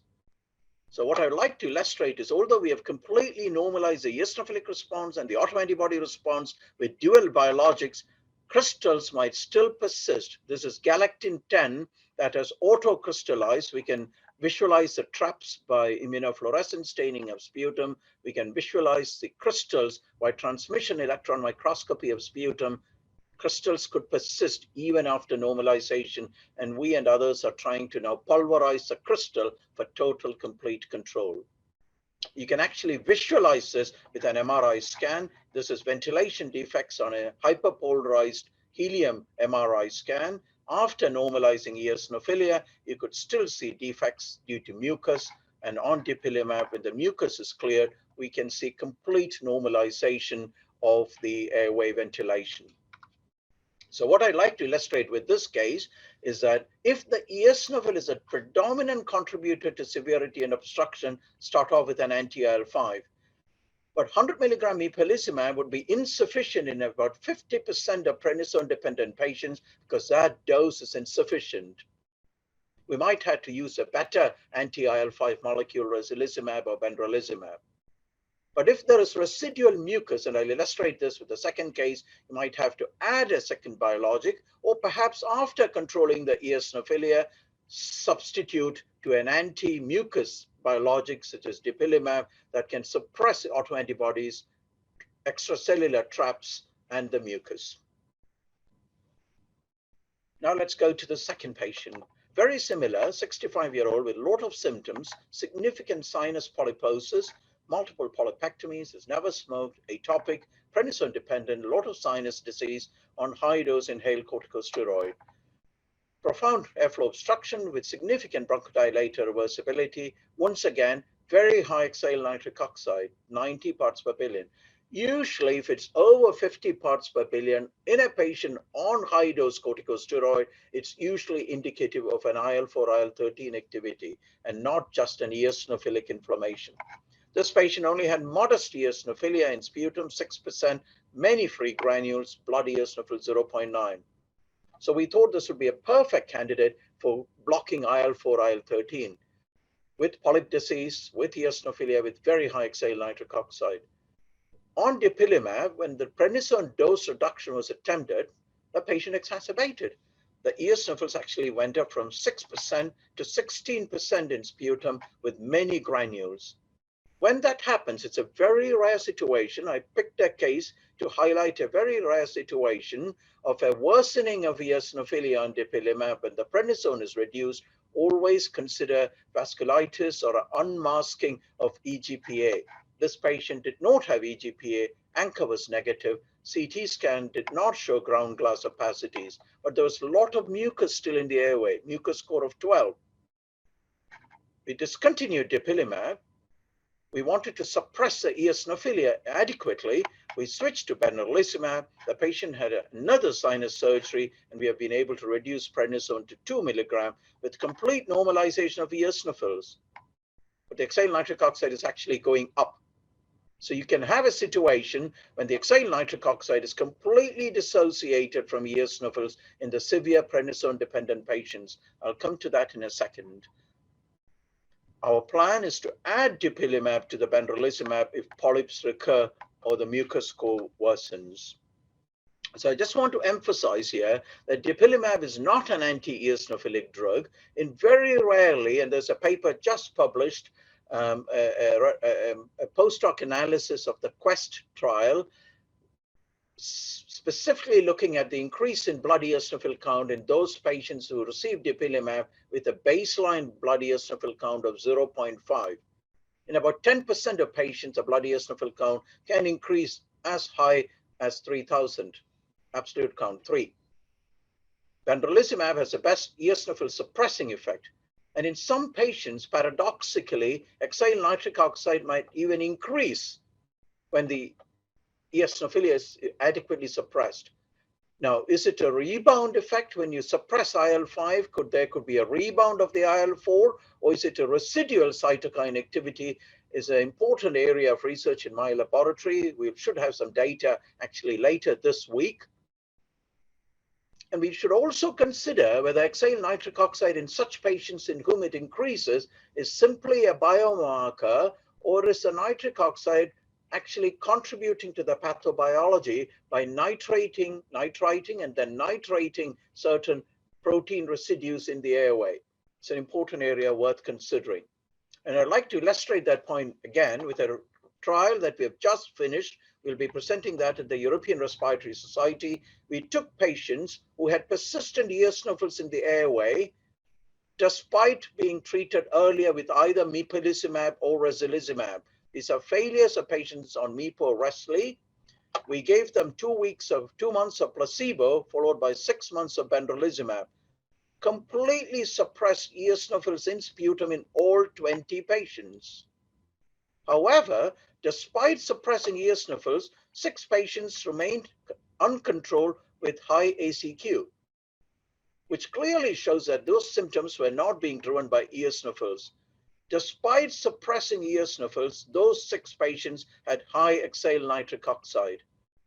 It does happen. What it means is that a reduction of eosinophils can reduce ethyl nitric oxide, because nitric oxide, as we discussed, is driven by IL-4 and IL-13, partly derived from the eosinophils. When you suppress eosinophils, the eosinophil-derived IL-4 and IL-13 are reduced. But there could be other sources of IL-13, for example, from the epithelium, or there could be other activators of inducible nitric oxide synthase. So in 6 patients here with a raised ENO, despite controlling eosinophils, you could consider IL-13 coming from the epithelium or some other cytokine. This is important to keep in mind. It is not always an indicator of an eosinophilic inflammation. Now, could the benefits of an anti-IL-5 antibody be a combination of clearing eosinophils and mucus? It's entirely possible. This is data that we have just published in CHEST. We did MRI scans to visualize mucus clearing, and I'm highlighting 2 patients, 1 and 2 here, who both had a high mucus score, causing a lot of ventilation defects. This patient had more mucus ventilation defects than this patient. Both were given pembrolizumab. This patient, complete normalization when the eosinophils were wiped out and the mucus wiped out. But in this patient, persisting mucus after normalizing eosinophils, which suggests that there is another source of mucus. So the benefits of anti-IL-5 is by clearing eosinophils and mucus, but dupilumab, by just clearing mucus without much clearance of eosinophils, have comparable effects. So what this means is a complete rethinking of what is contributing to severity. Mucus might be a greater contributor than even eosinophils plugging the airway. And eosinophils might be trapped within the mucus and could also contribute to mucus. And therefore, we have to start looking at mucus in the airway using CT mucus score and using a combination of ENO and mucus and eosinophils to understand what is a dominant feature. The third patient I'd like to focus is the 72-year-old physician who had significant asthma symptoms. When I saw him, his ACQ-5 was 4. He had 1 polypectomy and never smoked. He had a history of VF cardiac arrest associated with an asthma attack. Coronary arteries were normal. He's on high-dose prednisone when I saw him. He had profound airflow obstruction, FEV1 of 2.1 liter, 28% reversibility, very high ethyl nitric oxide, and a lot of eosinophils. His peak blood count was 2.4. So clearly with sinus, eosinophilia, VF arrest, polypectomy, we have to consider EGPA. So vasculitis and hypereosinophil workup were negative. I started the patient on benralizumab initially for reasons I discussed with intense eosinophilia. I wanted to suppress that. We were able to reduce the prednisone dose from 20 to 10 milligram. This blood eosinophil was completely normalized. Sputum eosinophil was normalized, yet his ENO was 70 parts per billion. It continued to be symptomatic. ACQ was improved, 2.5 from 4. His FEV1 improved from 2.1 to 2.5 liters, but he had significant mucus in the airway. So after normalizing the eosinophilia, I discontinued the benralizumab. I didn't add dupilumab, but I discontinued and then started dupilumab, and his FEV1 has now improved to 3.5 liters. His blood eosinophil count has slowly increased to 0.8. Sputum eosinophil has slowly increased to 4%, but his exhaled nitric oxide is normal. His CT mucus score is completely normal, and his methacholine hyperresponsiveness is improved to 6.8 and perfect asthma control. So what this indicates here is that mild eosinophilia is safe while on dupilumab. And as I discussed, it could go up to about 0.3 in about 10% of patients. And the relative contribution of mucus versus airway eosinophils need closer scrutiny. But I would encourage in any patient who started on dupilumab, who previously had very high eosinophil, to very carefully monitor their eosinophils for at least 6 months to a year to make sure that it doesn't go above 2.5 or 3. The fourth patient I'd like to discuss is a 62-year-old with bronchiectasis and very high IgE with a lot of granules, specific IgE increase to aspergillus, and IgG precipitants to aspergillus, requiring very high dose of prednisone.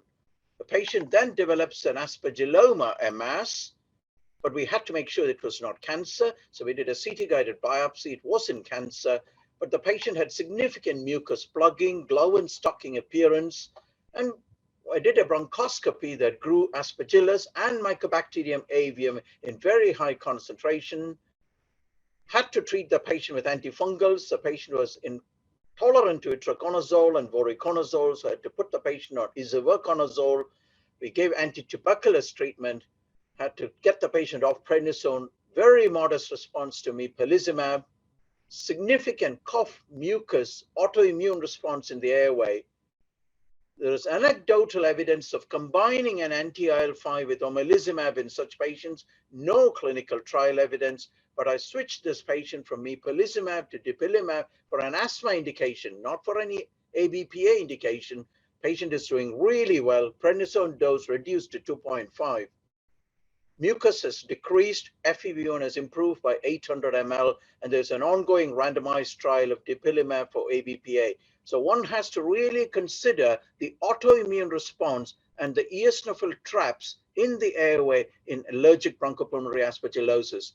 I would use it only after making sure that there is no ongoing fungal infection in the airway. I'll finish off with this fifth case of this 48-year-old patient, very twitchy patient, 24 to 28% reversibility, a lot of asthma symptoms. The red wine might be a trigger, and this always should suggest mast selectivity. No sputum, a lot of tightness, lung function, significant variability in FEV1, a lot of smooth muscle dysfunction. CT is normal, and all the biomarkers that we discussed, IgE, blood eos, sputum eos, exhaled nitric oxide, repeatedly negative or normal. ACQ is 3 to 4.5 on maximal bronchodilator treatment. What do we do for this patient? We tried dupilumab, didn't work. Would tezepelumab work for this patient? We'll have to wait and see. No demonstrable inflammation. Is this a true non-T2 asthma? Does it exist? Is it a low T2 asthma? We have to be very careful. Even though there are no eosinophils in sputum, we should look for free granules. This is often overlooked. And we have demonstrated in this publication that if you look only at intact eosinophils in sputum, you might think that only 26% of patients in a very large database of about 18,000 sputum examination would be eosinophil. But if you start looking at granules, and on multiple occasions, almost 50% of patients become eosinophilic. So the point I want to make is a single measurement of a blood eosinophil count or a ENO or a sputum eosinophil could be misleading. You have to look at multiple time points before you classify a patient as non-eosinophilic or low T2. In this patient, the eosinophils were never demonstrated. There were never any granules. Now, could there be mast cell mediated? And I would draw your attention to this excellent article in JACI from the U-BioPER Consortium from Professor Fan Chung that looked at a mast cell transcriptome in sputum and classified patients based on healthy controls, paucigranulocytic, eosinophilic, neutrophilic, and mixed eosinophilic neutrophilic. When you look at an unstimulated mast cell transcriptome, there was actually no difference. When you look at an activated FC receptor and ligation activation, and you look at those cells, there's really not much to be seen in the paucigranulocytic. So I expected there would be mast cell transcriptome in those patients with very little eosinophilic inflammation, but that wasn't the case. In fact, when you look at mast cells stimulated by IL-33, the highest signal of the enrichment score of the transcriptome were in those patients with a mixed eosinophilic, neutrophilic, and in the neutrophilic patients. This is completely new information.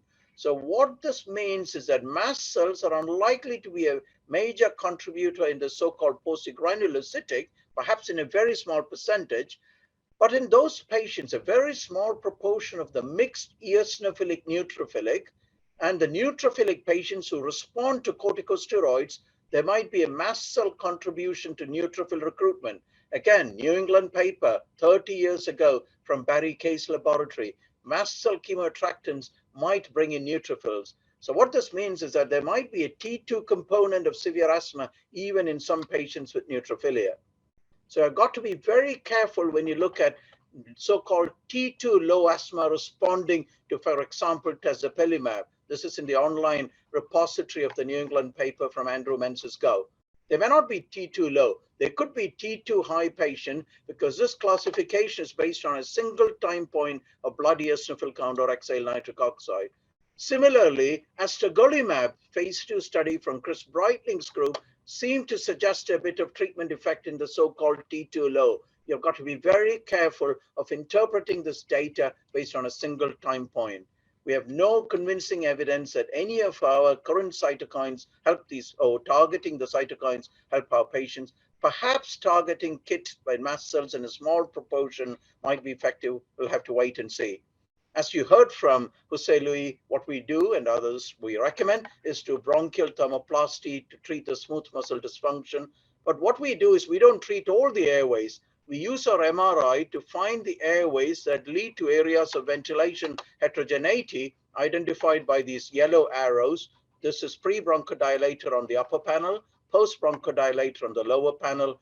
We only treat those airways. We can complete thermoplasty in one session. And as you can see in this patient, we significantly improved ACQ. We normalized it and improved AQLQ. This was a randomized trial we published in the European Respiratory Journal. So to finish off, my experience of about 240 prednisone-dependent patients, about 40% are being treated by targeting IL-5, 20% are being treated by targeting IL-4 receptor, 15% of patients have eosinophil and mucus, could potentially be treated by just dupilumab or by adding dupilumab to an anti-IL-5. 15% of patients have intense neutrophilia, which you again heard was driven by infections. 5% have severe hyperresponsiveness. The true T2 low in my clinical practice with careful endotyping is only 5%, not the 45 or 50% that you hear, and 5% have true fixed airflow obstruction. And when we manage patients according to this, we achieve much better results than what is published in the literature, not the 50 or 60% reduction exacerbation. We are able to achieve 90% reduction exacerbation, 90% reduction maintenance prednisone dose with near complete symptom control. So this is just a summary of how we endotype and identify the Th2, not just based on eosinophils in blood and FeNO, but sputum, CT mucus score, antibodies, cytokines, and measurement of hyperresponsiveness. This algorithm has just been submitted for publication. If you have a clinical history of allergies and you're not on prednisone, omalizumab could be a reasonable first line. But if you are prednisone dependent and you have eosinophilia, you could start off with an anti-IL-5. If you're on very high dose of prednisone with persistent airway eosinophilia, the 100 milligram mepolizumab would be unlikely to be effective in almost 50% of patients. You need a more potent anti-IL-5 or a higher dose. We use racilizumab or benralizumab. If there is a very high ENO, despite being on high dose prednisone with a lot of mucus in the airway and autoimmune response, we start off with dupilumab. We do not know if tezepelumab would be effective. If patient is not doing well on omalizumab with a lot of eosinophilia, we switch to an anti-IL-5. If patient is not doing well on mepolizumab or racilizumab, as I indicated and showed the data with eosinophils in the airway, we switch to benralizumab. If the patient on dupilumab develops a lot of eosinophilia, when the prednisone dose is reduced, we would substitute with an anti-IL-5 and then reassess if we need to switch back to dupilumab. If the patient on an anti-IL-5 has ongoing symptoms with raised ENO and autoantibodies, and the ENO keeps going up, we do not substitute, we add an additional anti-IL-5 in the form of dupilumab. Of course, I understand this is very expensive. I'm suggesting this. I'm not recommending that we use it in practice because this is going to be constrained by financial resources. If there is intense neutrophilia, we evaluate and treat for infections. If the patient continues to be hyperresponsive, as you heard, after normalizing inflammation, we do bronchial thermoplasty. So this is just a summary of everything that we discussed. Most severe asthma is likely to be associated with type 2 inflammation. In my practice, there is very few patients who have got type 2 low inflammation. Clinical features would include allergies and polyposis. Biomarkers would include IgE, ENO, blood and sputum eosinophils. But in addition, airway mucus, autoimmune features, and hyperresponsiveness are important features of type 2 immune response. Some patients with neutrophilia might have a T2 disease as evidenced by mast cell activation. We currently do not have tests for that. I would use an anti-IL-5 as a first line if the dominant contributor to luminal obstruction is eosinophils. I will use an anti-IL-4 biologic as first line if airway mucus is a dominant contributor. A very small proportion of patients may need dual biologics. And the best predictors to identify the best responders to alarmin targeting is still unclear. Thank you very much. I'll be happy to take any questions. Tenemos aquí unas preguntas que vamos a hacer a manera de votación. Entonces, por ahí les va a aparecer una pregunta y la primera dice, de acuerdo a las guías internacionales de asma, ¿cuándo se considera en asma grave o de difícil control la medición del FeNO? Entonces, tenemos tres opciones, abajo de 25 partículas por billón, 50 partículas por billón o arriba de 100 partículas por billón, ¿verdad? Entonces, vamos a tener por ahí una votación para de ahí abrir ahorita el tema. Creo que podemos votar y nos van a dar ahorita los resultados. Muy bien, pues dentro de lo que comentamos ahorita, abajo de 25 partículas por billón, realmente es prácticamente negativo, o diríamos que una eosinofilia no muy probable. Arriba de 50 partículas por billón, de acuerdo a la plática que comentamos por ahorita, ya se hace positivo. Sin embargo, el doctor, ahorita le voy a pedir al doctor Neher que nos amplíe un poquito esto. Si ustedes se fijaron en los casos tan excelentes que presentó el doctor Nair, si ustedes se dieron cuenta, en el asma de difícil control o asma grave, que fue la que él comentó, pues en todos ellos, arriba de 100 partículas por billón, teníamos a estos pacientes, definitivamente. Entonces, ahorita, terminando las preguntas, vamos a hacerle unas consideraciones y preguntas ahí al doctor. Como segunda pregunta por ahí, tenemos, dice aquí, ¿se considera el paciente asmático con fenotipo TH2 con algún fondo alérgico? La respuesta, sí o no. Vamos a ver ahorita lo que todo el mundo contesta. El doctor Miguel habló mucho de los fenotipos y habló mucho del TH2, definitivamente. Ahorita Nos dan el resultado. Y claro, definitivamente el paciente TH2 es un paciente que más frecuentemente está relacionado con la parte de eosinófilos, IgE y con un fondo alérgico, definitivamente. Ahorita hacemos dos consideraciones con el doctor Miguel. Y creo que como última pregunta, así en general, la tendríamos por ahí. Igualmente al paciente con obesidad se le considera dentro del fenotipo TH1. La respuesta es sí o no.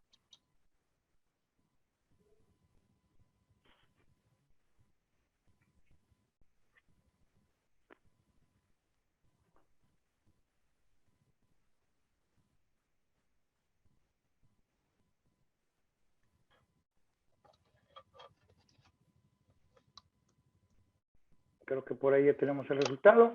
70% dicen que sí, 31% dice que no. La realidad es que el TH1 pues es o TH2 bajo, como se le consideraba, como dijo el doctor Miguel, pues está más relacionado con la parte de obesidad. Pero ahorita lo vamos a rebotar con las preguntas. Entonces, bueno, vamos con el doctor Miguel. Excelente las dos ponencias, primeramente a los dos, y muchas gracias por participar.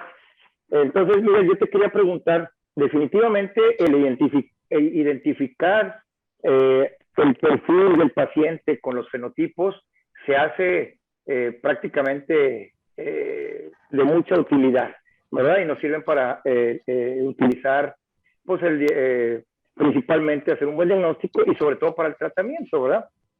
Sin embargo, la tipificación de estos fenotipos en nuestro país, por ejemplo, en México, ¿qué tanto podemos hacer? ¿Qué tanto sí? ¿Qué tanto no? ¿Es factible? ¿Costo-beneficio? Y si eso nos va a poder hacer que hagamos un mejor tratamiento. No sé qué opinas, dado que pues estamos en un país tercermundista en donde pues tal vez el fenotipificar a los pacientes pues se puede hacer de alguna manera más costosa. No sé, es pregunta para que nos comentes algo, Miguel. Muchas gracias por la pregunta.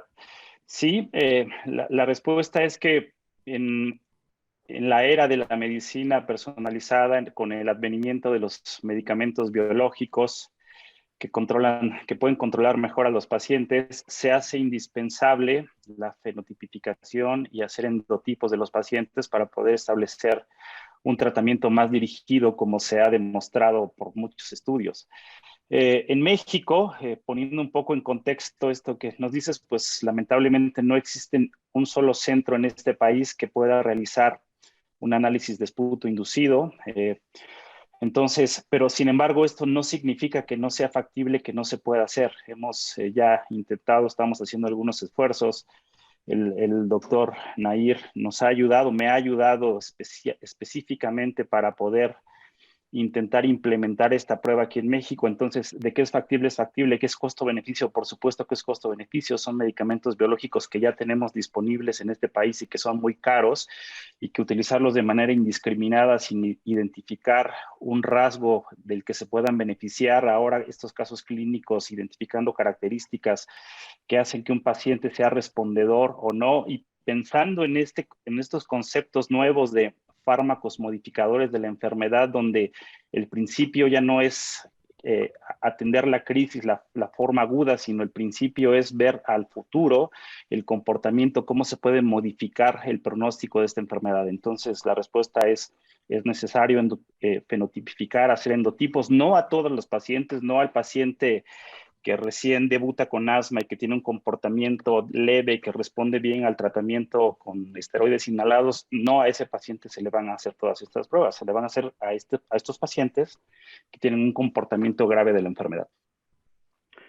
Muy bien, muchas gracias. Doctor Nair, ¿algún comentario? Que pues prácticamente son los expertos ustedes en fenotipos y en tipificación y todo. ¿Algún comentario agregado junto con el doctor Miguel? No, I really don't. I mean, just to the comment about sputum, it's not that difficult. Jose Luis was here. It's a simple cytometry. It can easily be set up. Exhale nitric oxide is expensive. The company has increased the price. I think it's unreasonable. It's not as expensive as it should be. The company that makes it now is charging way more than it should be. It's a very simple test. But I think I would encourage you to look at CT mucus, something which all of us know, but we ignore. When our radiologist reports CT and comments on mucus, unless there is a lobar collapse or a segmental collapse, we ignore it. But if there's a lot of segments, if they say mucoid impaction, if they say that there is mucus plugging in multiple segments, that is very, very important. We are trying to automate it, but we as respirologists should be able to look at CT scores, scans, and if there's mucus in all the airways with a high ENO, one should start thinking of targeting the IL-4 pathway with dupilumab. If the patient's blood eosinophil count is modestly elevated, one could start anti-IL-4 as a first line. Now, let me take one step. It's very important. All the biologics demonstrate that high blood eosinophil count is a predictor of response. It doesn't help you distinguish one biologic from another. All of them, every clinical trial, higher the eosinophil count in blood, greater the treatment response. Doesn't mean that the eosinophil is a cell contributing to the problem. It's simply a marker of the burden of Th2 disease. So you can't use blood eosinophil count on its own to choose between the biologics. All it will tell us is that they will get better with the biologics. If the blood eosinophil count is very high, I do not know what the threshold would be, let's say 0.6, 0.7, 0.8, very high, over 600 or 700, perhaps start off with an anti-IL-5. Whereas if the blood eosinophil count is only modestly elevated, 0.3, 0.4, 0.5, with a lot of mucus in the airway and an exhale nitric oxide greater than 50 parts per billion, as you suggested, I would start with an anti-IL-4 if you do not have any other measurements such as sputum autoantibodies and sputum eosinophils. Muy bien, doctor. Muchas gracias. Definitivamente, digo, se hace importante identificar ya ahora los fenotipos y los marcadores. Y definitivamente, Miguel, yéndonos a la parte de estos biomarcadores que comentaron ustedes dos y yo, un poco del feno, el hacer o no hacer todos estos biomarcadores, pues se hace importante, ¿verdad? Sin embargo, aquí en el país, como todos sabemos, muchas veces el médico de primer contacto, llegando un paciente con una crisis, pues definitivamente lo primero que hacen es darle el esteroide, últimamente, ¿verdad? Y le dan el esteroide oral, intramuscular, intravenoso, para cortar todo aquello, y ya no supimos en qué grado estaba el paciente o en qué grado tiene su asma, si fue por algún proceso infeccioso, etcétera. Entonces, aquí la pregunta es, paciente que nos llegue con un cuadro de un asma, por ejemplo, de difícil control, como los casos que presentó el doctor, hacer todo este tipo de biomarcadores sería lo ideal, pero particularmente hacerlos o quedarnos con la característica clínica que estamos viendo al paciente, que creo que es algo que lo hacemos muy frecuentemente los médicos. Entonces, ¿cómo el poder hacer o de qué forma poder contribuir nosotros con el médico de primer contacto tal vez a que hagan todo lo que el doctor Nadir dijo, tú también, para poder evidenciar un poquito más el grado del paciente, el tratamiento y no dar indiscriminadamente esteroides, por ejemplo? Sí, muchas gracias. Bueno, so my response to that is primary care physicians should not be doing this. This is not for primary care physicians. Exactly. This is not for primary care physicians. This is for specialists. Primary care physicians can treat exactly the way you described, give them empiric corticosteroids or empiric antibiotics, increase the steroids. If they get better, that's fine. If they do not get better, if they have repeated episodes of prednisone, they should be sent to a specialist. Everything I discuss is for specialists, not for internist, not for primary care, but for allergist or respirologist, pulmonary physicians, only for specialists. In specialist practice, at least we should be able to do a CAT scan to look for infiltrates, quantify the mucus, do an exhale nitric oxide, get a spirometry, and get a blood eosinophil count. If we can't do at least that, in my opinion, we are not specialists. We should be, I'm sure in every country, including every country, we can do this. Sputum measurement is possible, but it's not implemented. But university centers such as where you are working should be able to implement this and get referrals, which is what happens in Canada too. There are only about 8 centers in this vast country that do what I just said. 8 centers in this huge country. So we don't need to set it up in every center. It's like transplant. You send patients for lung transplant to Toronto. We don't transplant here at McMaster. So for severe patients, I think we should have all these investigations. If they do not respond at least to the first-line biologic, let me even make it simpler. You treat with whatever biologic you want. If they don't get better, they should come to a specialized center and have these tests done. Es correcto. Antes de pasar contigo, Miguel, definitivamente, digo, en las guías internacionales dicen que si los pacientes no responden al tratamiento convencional, es referirlos con el especialista. Definitivamente, como dice el doctor Nair, y esto va pues para todo el público médico, que definitivamente cuando un paciente no responde al tratamiento en los primeros pasos de las guías, es referirlo con el especialista para poder hacer que quede un poquito más importante el realizar todo esto. ¿Tu opinión, Miguel? Sí, de acuerdo. Y yo creo que en lo que nosotros podemos ayudar a los médicos de primer contacto no es a que identifiquen la naturaleza de la exacerbación, sino más bien que traten de identificar la causa, si es una infección, que puedan analizar y estratificar la gravedad de la crisis de tal manera que no a todos los pacientes les ofrezcan esteroides sistémicos. Hay pacientes que tienen crisis leves que responderán bien solo con los broncodilatadores y ajustando su tratamiento de mantenimiento. Eso podemos hacer por los médicos de primer contacto y como especialistas, idealmente, pues otra vez regresando a las pruebas más específicas como el esputo inducido, obviamente, por supuesto que nos ayuda mucho para identificar la naturaleza de la exacerbación en aquellos pacientes con exacerbaciones graves. Es muy importante, esto lo hacen de manera rutinaria en McMaster con el doctor Nair. Todos los pacientes que llegan a urgencias en una exacerbación hacen la identificación para tratar de conocer la naturaleza de la exacerbación, dar antibióticos de manera apropiada, o si es una exacerbación eosinofílica, identificar ajustes en estos tratamientos biológicos. Definitivamente, completamente de acuerdo. Yo creo que todos estos marcadores y todos estos biomarcadores deben de hacerse en todos aquellos pacientes que no están respondiendo a los tratamientos convencionales, y como dice bien el doctor Nair, el doctor Miguel, necesitamos ya referirlos a un centro especializado, como bien el doctor dice, de alergólogos o neumólogos, para poder tener un mejor o identificar mejor el perfil del paciente, ¿verdad? Entonces, para concluir, alguna consideración tanto del doctor Miguel como del doctor Nair. Doctor Nair, excelente su ponencia, gracias por estar con nosotros, y algún concepto final, por favor. Just to add to what Jose Luis mentioned about infections.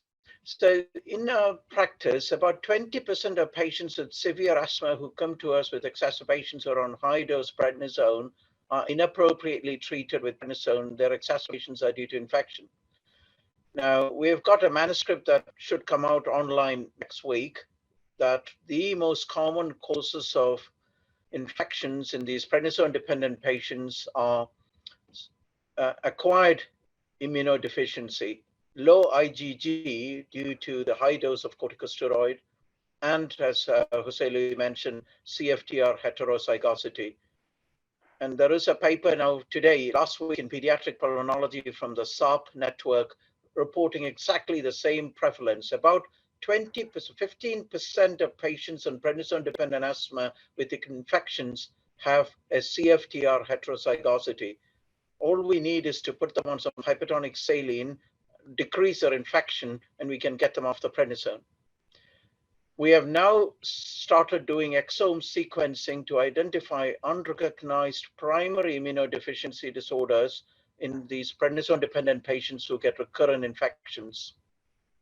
So the point I'd like to make is just emphasizing what Jose Luis already made is please identify infections that manifest or might be mislabeled as non-T2 neutrophilic asthma. The two most common causes are immunoglobulin deficiency, which we can treat with subcutaneous or IV IgG, and CFTR heterozygosity that we can treat with hypertonic saline. When I was in Mexico City a few years ago, I saw that you've got one of the best immune deficiency workup centers, Immunology Institute in Mexico City. So it's feasible. Every physician has got access. It's just a matter of identifying those patients and referring them to the right person.